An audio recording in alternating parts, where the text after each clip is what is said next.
انت بقى فكرت ان لازم تسافر بره مصر، تشوف مستقبلك بره مصر، وازاي كانت تجربه بالنسبه لك؟ لان انا دلوقتي عايشها وانا في امريكا، فكره ان الغربه وكده، ازاي الموضوع جه في بالك ان هتروح بلد جديده خالص عليك وهتبدا كل المشوار ده مع نفسك؟ وايه اللي شجعك انك تعمل ده؟ على فكرة ما اختلفش كتير الوضع عن دلوقتي، يعني كتير الشباب بيفكروا بنفس الطريقة وبيضطروا يسافروا. يمكن لو كانت ظروف الحياة مواتية بشكل عالي مصر انت تحقق كل أحلامك وانت جوه البلد، كنت هكمل. مش عايز اقولك ان انا كنت من الناس اللي اتعذبوا جدا في غربتهم معنويا ونفسيا. يعني انا ما كنتش حابب اتغرب وما كنتش حابب ابعد عن اهلي، وبحب مصر جدا، بحب عيلتي جدا، كل حاجة جدا في مرتبطة بيا في مصر. يعني مش عايز اقولك انا كنت بحب حتى الحيطان والشارع اللي في بيتنا. يعني كل الحاجات دي عاملة اثر كبير عندي. لما كنت ارجع بعد حتى كل سنه ماشي بحن لكل حاجه سبتها يعني. وكنت ببكي كتير وانا مسافر. يعني في اول سنه دي لما بفتكر كتير كنت ابص من ورا الازاز في الاوضه كده وافتكر ان انا بعيد وبتاع، ويجي لي احساس كده قاسي شويه. يمكن دي طبيعتي يمكن كانسان، يعني فيها شويه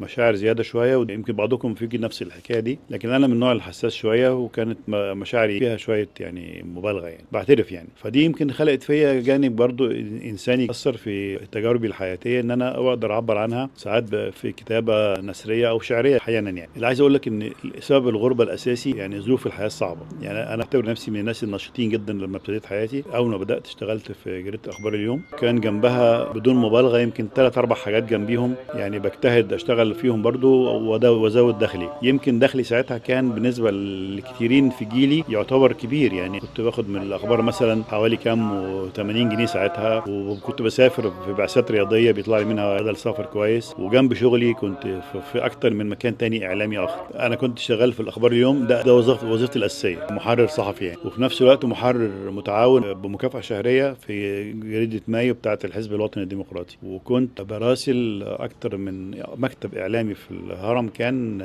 بيطلع موضوعات صحفيه تتنشر في مطبوعات خليجيه. كان بيتعامل معانا بالقطعه بالموضوع، يعني اعمل الموضوع فثمنه كذا، ده 10 ده 15 20 حاجه زي كده. وكنت مصور فقط بحكم اني كنت مصور شاطر، يعني كنت فعلا شاطر في التصوير قوي. كنت مصور لمجله رياضيه اسمها الرياضي، بصور للموضوعات، ومجله الاهلي بعد كده. يعني كل الحوارات اللي كانت من سنه 81 لغايه 85 اللي تمت مع الكابتن صالح سليم الله يرحمه، واللي تمت مع النجوم الكبار في الاهلي، اذا كان الخطيب ساعتها، زيزو، كل النجوم المرحله دي، يعني انا كنت وراها. فدي برضك من الحاجات اللي عملت لي اسم كويس وبسرعه في وقت واحد. جمهور الاهلي كبير انت عارف، يعني انتشاري سريع جدا زي ما بقول لك. يعني حققت شهره او بقيت معروف في وقت قصير، وده اللي خلى يعني الغربه بتاعتي تيجي بدري. يعني انا بعد 4 سنين بالظبط في الاخبار جالي في وقت واحد عرضين في وقت واحد.